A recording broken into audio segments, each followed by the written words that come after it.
भागने लगी। अनन्या और सुकन्या जुड़वा बहनें थीं, देखने में बिल्कुल एक जैसी। उनमें फर्क कर पाना बहुत ही मुश्किल था। कई बार तो उनके माता पिता भी उन्हें पहचानने में धोखा खा जाते थे और इस बात का सुकन्या बहुत फायदा उठाती थी। वो हमेशा कुछ भी शरारत करती तो डांट बेचारी अनन्या को खानी पड़ती। उस दिन भी घर देर से आने के लिए अनन्या को ही माँ से डांट खानी पड़ी। फिर शाम को,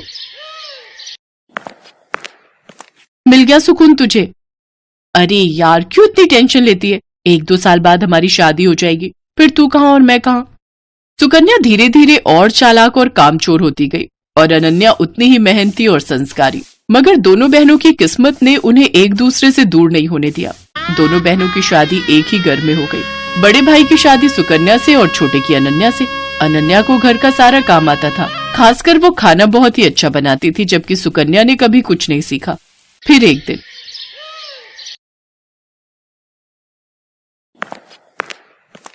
अरे बैठकर टीवी देख रही हो, पहले जाकर कपड़े तो धो लो। माँ जी आप अनन्या को बोल दो ना, सुबह से मैं ही तो घर का सारा काम कर रही हूँ, बर्तन धोए और फिर खाना भी बनाया। अच्छा, सॉरी बेटा, मुझे लगा कि वो सब अनन्या ने किया है। नहीं नहीं माँ जी, सारे काम मैंने किए, वो तो बस अभी निकली है अपने कमरे से। अच्छा रुको जरा, अभी खबर लेती हूँ उसकी। सरला गुस्से में अनन्या के पास गई जो झाड़ू लगा रही थी। दिन भर बस टीवी या फिर आराम, अब ये कोई टाइम है झाड़ू लगाने का? पर माँ जी। चुप हो जाओ, एक उसे देखो, अपनी बहन को, कितना काम करती है बेचारी। अपनी सास की बात सुनकर अनन्या समझ गई कि उसकी बहन सुकन्या ने उसकी सास को भी बेवकूफ बना दिया है। वो अपनी सास से कुछ नहीं बोली और चुपचाप झाड़ू लगाती रही। बेचारी अनन्या सुबह से शाम तक घर के सारे काम करती, लेकिन फिर भी उसे ही सास की डांट खानी पड़ती। फिर एक दिन, अरे बहू चल मेरे साथ रसोई में, आज मिलकर खाना बनाते हैं। ठीक है माँ जी, आप चलो मैं आती हूँ। सरला रसोई की तरफ चली गई और सुकन्या सीधे अनन्या के कमरे में। अरे अनन्या, वो तुझे माँ जी बुला रही हैं खाना बनाने के लिए। अच्छा बस अभी जाती हूँ।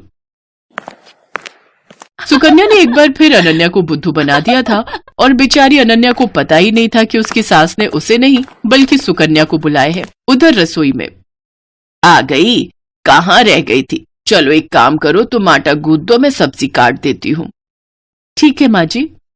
अनन्या ने बहुत जल्दी और बहुत अच्छा आटा गूंथा था, जिसे देखकर सरला बहुत खुश हुई। और फिर, क्या बात है, इतनी जल्दी और इतना अच्छा आटा गूंथ दिया। अरे तुम अनन्या को कुछ सिखाती क्यों नहीं हो, उसे तो कुछ भी नहीं आता। अनन्या समझ गई थी कि उसकी सास सरला उसे सुकन्या समझ रही थी और वो ये भी समझ गई थी कि रसोई के काम से बचने के लिए कामचोर सुकन्या ने उसे सरला के साथ भेज दिया। उसे सुकन्या पर बहुत गुस्सा आया, लेकिन वो कुछ बोली नहीं। ऐसे ही वक्त बीतता गया। सरला की नजर में घर का सारा काम सुकन्या करती थी, रसोई सुकन्या ही संभालती थी, जबकि अनन्या सिर्फ दिन भर टीवी देखती थी, जबकि सच इससे बिल्कुल उलट था। और फिर एक दिन, अरे बेटी सुकन्या। जी माँ जी बताइए। उस दिन जो तुमने हलवा बनाया था ना, वो बादाम वाला, मेरा खाने का बहुत मन हो रहा है, मेरे लिए बना दो ना। इसमें कौन सी बड़ी बात है, लो आप टीवी देखो, मैं बस अभी लाती हूँ बनाकर। ना ना, मुझे तो खाना है ही, पर मुझे वो हलवा बनाना भी सीखना है, तो मैं भी चलती हूँ साथ। तुम बनाना और मैं देखूंगी। अब आप बैठिए ना माँ जी। अरे चलो ना, साथ में बनाते हैं। सरला जिद पर अड़ गई थी और उधर सुकन्या की हालत खराब हो रही थी, क्योंकि आज तक उसने कभी कुछ बढ़िया नहीं बनाया था, जबकि उसकी सास सरला को लगता था कि सुकन्या ने पूरी रसोई संभाल रखी है। लेकिन सुकन्या इतनी जल्दी हार कैसे मान लेती? उसने फौरन दिमाग दौड़ाया। अब माँ जी मैं तैयारी करती हूँ, तब तक आप बादाम ले आइए। अरे मुझे अपने कमरे में जाना पड़ेगा, बादाम का डिब्बा वहीं रखा है, चलो मैं लेकर आती हूँ। जैसे ही सरला अपने कमरे की तरफ गई, तभी रसोई में अनन्या आ गई। उसने बिल्कुल सुकन्या जैसी ही साड़ी पहन रखी थी। तू जा, मैं देख लूंगी। पक्का ना? हाँ हाँ, मुझे पता है कि तुझे कितना हलवा बनाना आता है, जल्दी कर वरना माँ जी आ जाएंगी। अनन्या नहीं चाहती थी कि उसकी बहन को डांट पड़े, इसलिए वो सुकन्या बनकर रसोई में काम करने लगी। उसने अपनी सास को सुकन्या बनकर ही हलवा बनाना सिखाया। हलवा बहुत ही स्वादिष्ट बना था। सरला सुकन्या से बहुत खुश थी, क्योंकि वो तो अनन्या को सुकन्या ही समझ रही थी। फिर जाते जाते सरला ने अनन्या से कहा, बेटी सुकन्या, तुम ना अपनी बहन को भी समझाओ, मुझे तो उसे देखते ही गुस्सा आ जाता है। बताओ, तुम दोनों एक ही माँ की कोख से जन्मी हो, लेकिन तुम में और उसमें कितना अंतर है। सरला की बात सुनकर अनन्या को बहुत दुख हुआ। वो अपनी सास से सब सच कहना चाहती थी, लेकिन फिर अपनी बहन के बारे में सोचकर चुप रह गई। अगली सुबह सुकन्या जैसे ही उठकर रसोई की तरफ आई तो उसकी सास सरला ने उसका हाथ पकड़ लिया। ये क्या कर रही है माँ जी? आज तुझे नहीं छोड़ूंगी। तूने मुझसे हमेशा झूठ बोला, तुझे कुछ नहीं आता, और तूने हमेशा अपनी बहन की मेहनत को अपना बताकर आराम तलबी की, और वो बेचारी दिन भर रसोई और बाकी कामों में लगी रही, ऊपर से मेरी डांट भी चुपचाप सुनती रही। सरला लगातार सुकन्या को डांट रही थी। तभी सुकन्या ने फिर से झूठ बोलकर बचने की कोशिश की। नहीं माँ जी, मैं झूठ नहीं बोल रही, मैं तो खूब काम करती हूँ। कल रसोई में सारा दिन लगाकर आपके लिए हलवा बनाया था ना, तब तो आप भी वही थी। वही थी, इसीलिए सब कुछ जान सकी। तूने हलवा बनाया था तो जरा दिखा अपनी कलाई, जो कल कढ़ाई उतारते हुए जल गई थी। दिखा ना।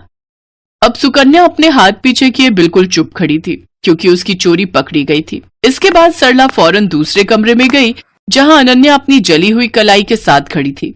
सरला ने उसके सिर पर हाथ फिराया और बड़े प्यार से बोली, मुझे माफ कर दो बेटी, लेकिन तुम भी मुझसे वादा करो कि इस घाव के ठीक हो जाने के बाद भी तुम और कोई दर्द नहीं झेलोगी अपनी उस कामचोर बहन की खातिर।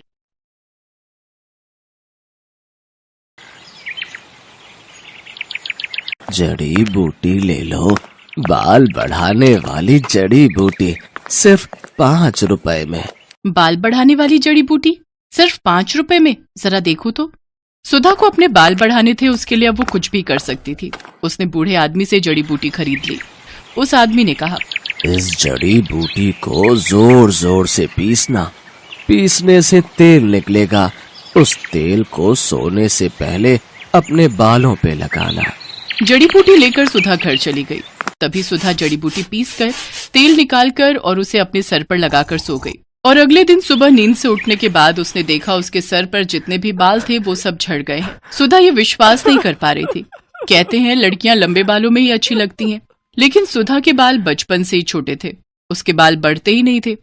ऊपर से वो सांवली भी थी और दूसरी ओर उसकी बहन राधा के लंबे और घने बाल थे और राधा गोरी भी थी। इसीलिए राधा बचपन में हमेशा सुधा को चिढ़ाती थी, तू तो मेरी सगी बहन नहीं है, तुझे तो माँ और पापा रास्ते से उठाकर लाए थे, नहीं तो तू इतनी बदसूरत कैसे है। ये सुनकर सुधा हमेशा रोती थी। माँ पापा देखो ना राधा क्या बोल रही है, माँ पापा देखो ना।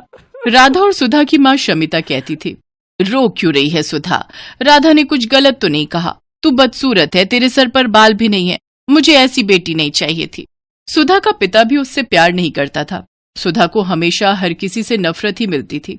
ऐसे ही बड़ी हुई सुधा। हर रोज वो रात को रोती थी और भगवान से प्रार्थना करती थी, हे भगवान कुछ चमत्कार करवा दीजिए, मेरे पैर तक लंबे बाल उगा दीजिए, प्लीज भगवान प्लीज।